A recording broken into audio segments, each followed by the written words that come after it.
माघ मास महात्म्य दूसरा अध्याय।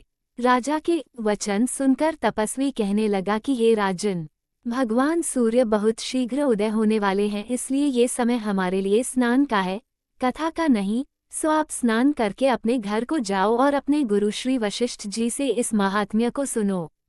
इतना कहकर तपस्वी सरोवर में स्नान के लिए चले गए और राजा भी विधिपूर्वक सरोवर में स्नान करके अपने राज्य को लौटा और रनिवास में जाकर तपस्वी की सब कथा रानी को सुनाई। तब सूत जी कहने लगे कि महाराज, राजा ने अपने गुरु वशिष्ठ जी से क्या प्रश्न किया और उन्होंने क्या उत्तर दिया, सो कहिए। व्यास जी कहने लगे, हे सूत जी, राजा दिलीप ने रात्रि को सुख से सोकर प्रातः समय ही अपने गुरु वशिष्ठ जी के पास जाकर उनके चरणों को छूकर प्रणाम करके तपस्वी के बताए हुए प्रश्नों को अति नम्रता से पूछा कि गुरुजी, आपने आचार, दंड, नीति, राज्य, धर्म तथा चारों वर्णों के चारों आश्रमों की क्रियाओं, दान और उनके विधान, यज्ञ और उनकी विधियां, व्रत, उनकी प्रतिष्ठा तथा भगवान विष्णु की आराधना अनेक प्रकार से तथा विस्तारपूर्वक मुझको बतलाए। अब मैं आपसे माघ मास के स्नान के महात्म्य को सुनना चाहता हूँ। सो हे तपोधन, नियम पूर्वक इसकी विधि समझाइए। गुरु वशिष्ठ जी कहने लगे कि हे राजन, तुमने दोनों लोकों के कल्याणकारी, वनवासी तथा गृहस्थियों के अंतःकरण को पवित्र करने वाले माघ मास के स्नान का बहुत सुंदर प्रश्न पूछा है। मकर राशि के सूर्य के आने पर माघ मास में स्नान का फल गौ, भूमि, तिल, वस्त्र, स्वर्ण, अन्न, घोड़ा आदि दानों तथा चंद्रायन और ब्रह्मा कूर्च व्रत आदि से भी अधिक होता है। वैशाख तथा कार्तिक में जप, दान, तप और यज्ञ बहुत फल देने वाले हैं, परंतु माघ मास में इनका फल बहुत ही अधिक होता है। माघ में स्नान करने वाला पुरुष राजा और मुक्ति के मार्ग को जानने वाला होता है। दिव्य दृष्टि वाले महात्माओं ने कहा है कि जो मनुष्य माघ मास में सकौम या भगवान के निमित्त नियम पूर्वक माघ मास में स्नान करता है, वह अनंत फल वाला होता है। उसको शरीर की शुद्धि, प्रीति तथा चारों प्रकार के फलों की प्राप्ति होती है। अदिति ने 12 वर्ष तक मकर संक्रांति में अन्न त्याग कर स्नान किया, इससे तीनों लोकों को उज्जवल करने वाले 12 पुत्र उत्पन्न हुए। माघ में स्नान करने से ही रोहिणी, सुभगा, अरुंधति दानशीलता हुई और इंद्राणी के समान रूपवती होकर प्रसिद्ध हुई।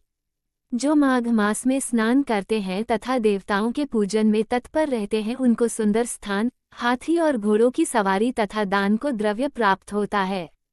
अतिथियों से उनका घर भरा रहता है और उनके घर में सदा वेद ध्वनि होती रहती है।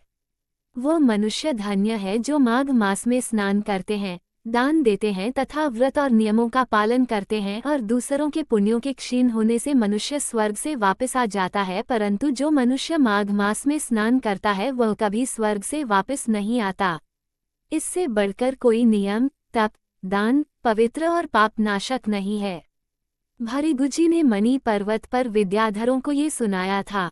तब राजा ने कहा कि ब्रह्मन भृगु ऋषि ने कब मणि पर्वत पर विद्याधरों को उपदेश दिया था, सो बताए। तब ऋषिजी कहने लगे कि राजन, एक समय 12 वर्ष तक वर्षा न होने के कारण सब प्रजा क्षीण होने के कारण संसार में बड़ी उद्विग्नता फैल गई। हिमाचल और विंध्याचल पर्वत के मध्य का देश निर्जन होने के कारण श्राद्ध, तप तथा स्वाध्याय सब कुछ छूट गए। सारा लोक विपत्तियों में फंसकर प्रजाहीन हो गया। सारा भूमंडल फल और अन्न से रहित हो गया। तब विंध्याचल से नीचे बहती हुई नदी के सुंदर वृक्षों से आच्छादित अपने आश्रम से निकलकर श्री भृगु ऋषि अपने शिष्यों सहित हिमालय पर्वत पर गए। इस पर्वत की चोटी नीली और नीचे का हिस्सा सुनहरी होने से सारा पर्वत पीताम्बरधारी श्री भगवान के सदृश लगता था। पर्वत के बीच का भाग नीला और बीच बीच में कहीं कहीं सफेद स्फटिक होने से तारों से युक्त आकाश जैसी शोभा को प्राप्त होता था। रात्रि के समय वो पर्वत दीपकों की तरह चमकती हुई दिव्य औषधियों से पूरित किसी महल की शोभा को प्राप्त होता था। वो पर्वत शिखाओं पर बांसुरी बजाती और सुंदर गीत गाती हुई किन्नरियों तथा केले के पत्तों की पताकाओं से अत्यंत शोभा को प्राप्त हो रहा था। ये पर्वत नीलम, पन्ना, पुखराज तथा इसकी चोटी से निकलती हुई रंग बिरंगी किरणों से इंद्रधनुष के समान प्रतीत होता था। स्वर्ण आदि सब धातुओं से तथा चमकते हुए रत्नों से चारों ओर फैली हुई अग्नि ज्वाला के समान शोभायमान था। गुफाओं में ऋषि मुनि जिन्होंने संसार के सब क्लेशों को जीत लिया है, रात दिन ब्रह्मा का ध्यान करते हैं और कई एक हाथ में रुद्राक्ष की माला लिए हुए शिव की आराधना में लगे हुए हैं। पर्वत के नीचे भागों में जंगली हाथी अपने बच्चों के साथ खेल रहे हैं तथा कस्तूरी वाले रंग बिरंगे मृगों के झुंड इधर उधर भाग रहे हैं। ये पर्वत सदा राजहंस तथा मोरों से भरा रहता है, इसी कारण इसको हेमकुंड कहते हैं। यहाँ पर सदैव ही देवता, गुह्यक और अप्सरा निवास करते हैं। इति श्री माघ मास दूसरा अध्याय समाप्त। माघ महात्म्य तृतीय अध्याय। तब राजा दिलीप कहने लगे कि महाराज, ये पर्वत कितना ऊंचा और कितना लंबा चौड़ा है। तब वशिष्ठ जी कहने लगे कि 36 योजन 1 योजन 4 कोस का होता है, ऊंचा ऊपर चोटी में 10 योजन चौड़ा और नीचे 16 योजन चौड़ा है, जो हरी, चंदन, आम, मदार, देवदार और अर्जुन के वृक्षों से सुशोभित है।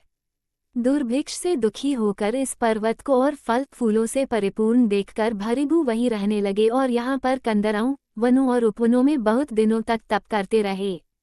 इस प्रकार जब भृगु ऋषि वहाँ पर अपने आश्रम पर रह रहे थे तो एक विद्याधर अपनी पत्नी सहित उतरा। वे अत्यंत दुखी थे। उन्होंने भृगु ऋषि को प्रणाम किया और ऋषि ने बड़े मीठे स्वर में उनसे कहा कि हे विद्याधर, तुम बड़े दुखी दिखाई देते हो, इसका क्या कारण है? तब विद्याधर कहने लगा कि महाराज, पुण्य के फल को पाकर, स्वर्ग पाकर तथा देवतुल्य शरीर पाकर भी मेरा मुख व्याघ्र जैसा है। मेरे दुख और अशांति का यही एक कारण है, न जाने किस पाप का फल है।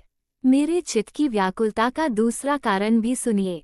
मेरी पत्नी अति रूपवती, मीठा वचन बोलने वाली, नाचने और गाने की कला में अति प्रवीण, शुद्ध चित्त वाली, सातों सुरों वाली, वीणा बजाने वाली, जिसने अपने कंठ से गाकर नारद जी को प्रसन्न किया, नाना स्वरों के नाद से वीणा बजाकर कुबेर को प्रसन्न किया, अनेक प्रकार के नाच ताल से शिवजी महाराज भी अति प्रसन्न और रोमांचित हुए। शील, उदारता, रूप तथा यौवन में स्वर्ग की कोई अप्सरा भी इस जैसी नहीं है।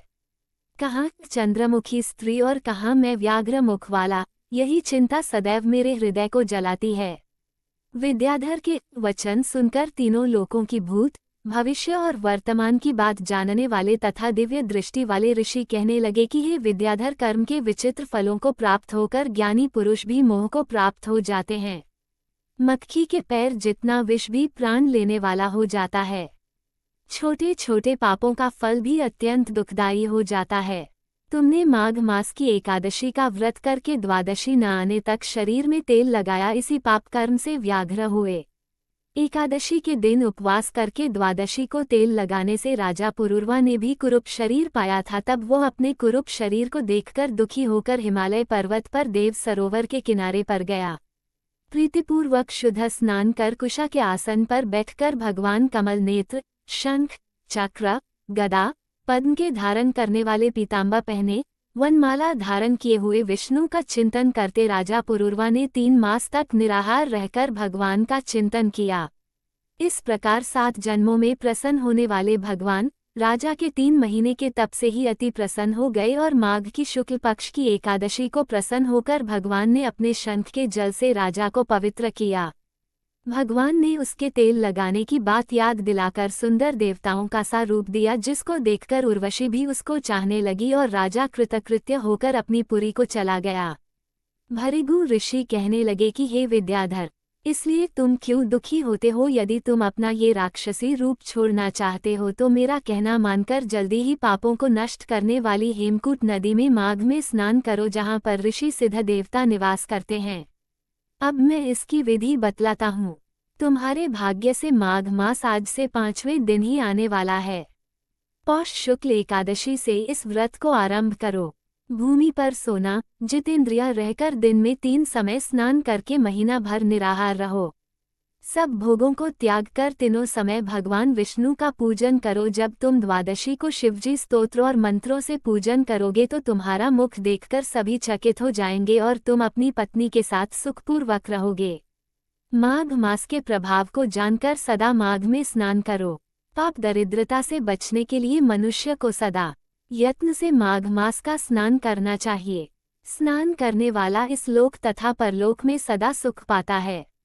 वशिष्ठ जी कहते हैं कि हे दिलीप, भृगुजी के यह वचन सुनकर वह विद्याधर अपनी स्त्री सहित उसी स्थान पर पर्वत के झरने में माघ का स्नान करता रहा और उसके प्रभाव से उसका मुख देव सदृश हो गया और वह मणिग्रीव पर्वत पर आनंद से रहने लगे। भृगुजी भी नियम की समाप्ति पर शिष्यों सहित एवा नदी के तट पर आ गए। इति श्री माघ मास 3 अध्याय समाप्त।